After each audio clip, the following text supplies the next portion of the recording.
here's Brody Brazil. Well, like most of you, I knew little to nothing about Nevada state politics, even as recently as 2 months ago. But obviously the events since then, beginning with April 19th, when the A's announced that they were going to exclusively put all their focus on Las Vegas for potential relocation, of course, I started paying attention, doing some research, finding things out, putting them together. And no, I'm still not an expert, but I understand enough now to help you comprehend who exactly is voting on this, what are they voting on, what's the procedure here, how exactly does this go? Now, what the A's are seeking is a public-private partnership, but essentially they're seeking $380 million in public funding for their projected $1.5 billion ballpark, which we're assuming is at the site of the Tropicana Hotel. So who's going to decide on this? How's this going to go? Let me start from a really broad overview here of SB509, which is, by the way, titled the Southern Nevada Tourism Innovation Act. Has nothing specifically to do with sports, baseball, the A's, or a stadium. In fact, the A's are not even mentioned in SB 509. I've got a separate video detailing all of that. But it goes like this. The Nevada State Legislature has sessions every other year, and they do it every odd year, meaning their last session before 2023 was 21. They won't get together again for a regular session until the beginning of 2025. They last 120 days, meaning this current session began back in February. Yeah, they've been handling business now since the beginning of 23, and here they are wrapping up their session June 5th, midnight on the evening of June 5th, essentially the beginning of June 6th, Monday night. Their regular session is all over. Will they be done with business by the end of their regular session, or will they need a special session? As you can see, special sessions, they can be called to resolve votes and other business. Everybody would prefer that that's not the case, but it has happened before, and here and now, what you need to understand, it may happen again. As I'm recording this, the overall Nevada state budget, nothing to do with the Sony Pictures request, nothing to do with the A's public funding request, just the overall state budget has been vetoed by Governor Joe Lombardo. So there's a partisan deal here between Democrats and Republicans, and they cannot even agree on a state budget, which they need to agree on for SB 509 to even have a vote on. You can't really talk about public funding and giving that away or assigning it to something if you don't have an overall state budget.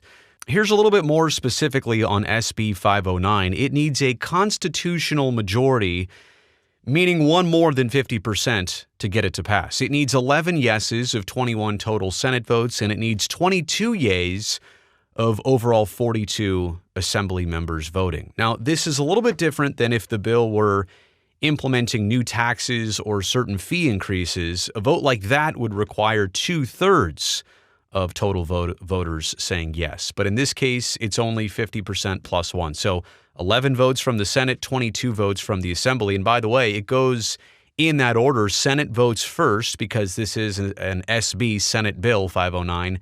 And then the Assembly votes after that. If it passes both the Senate and the Assembly, it inevitably ends up on Governor Joe Lombardo's desk, and he will 100% sign this because he has been a proponent of it since the very beginning.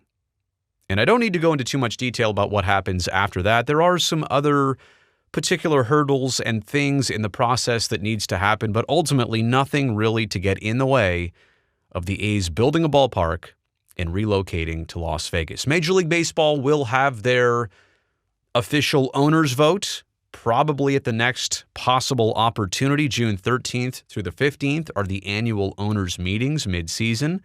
Again, who knows when this could be squared away, when that can be addressed by Major League Baseball, but they hold the ultimate final say on all of this internally, like as a business of baseball, whether the A's can relocate or not. But from the financial and governmental side of this, I mean, you're looking at the start and finish for the A's here of relocation as far as Nevada and Las Vegas are concerned.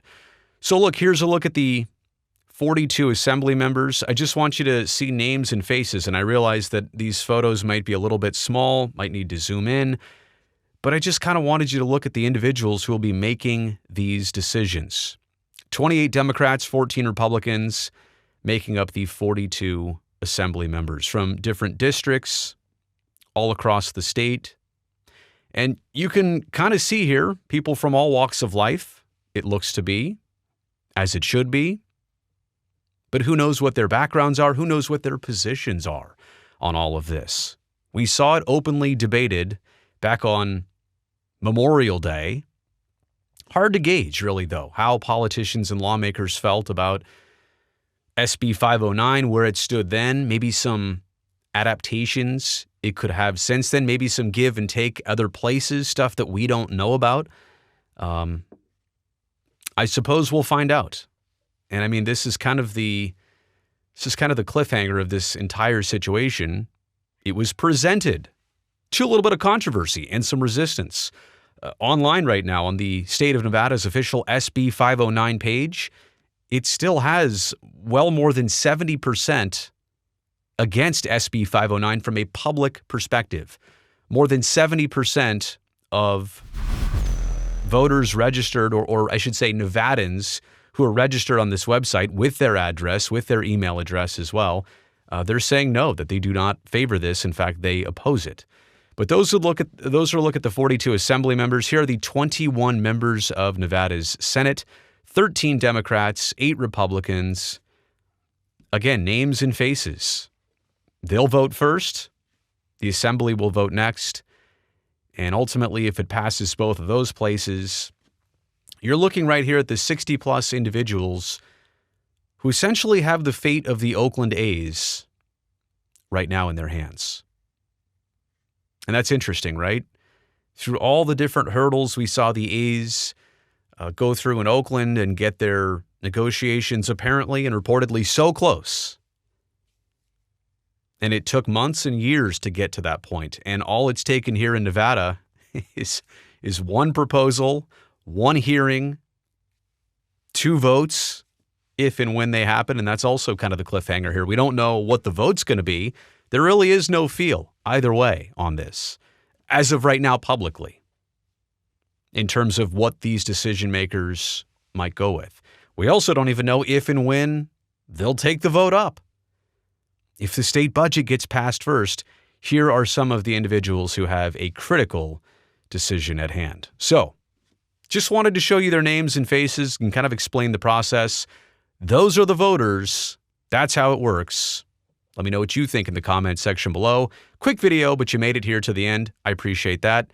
Thumbs up for it. It'll help this video. And don't forget, subscribe to the channel so that I can see you next time.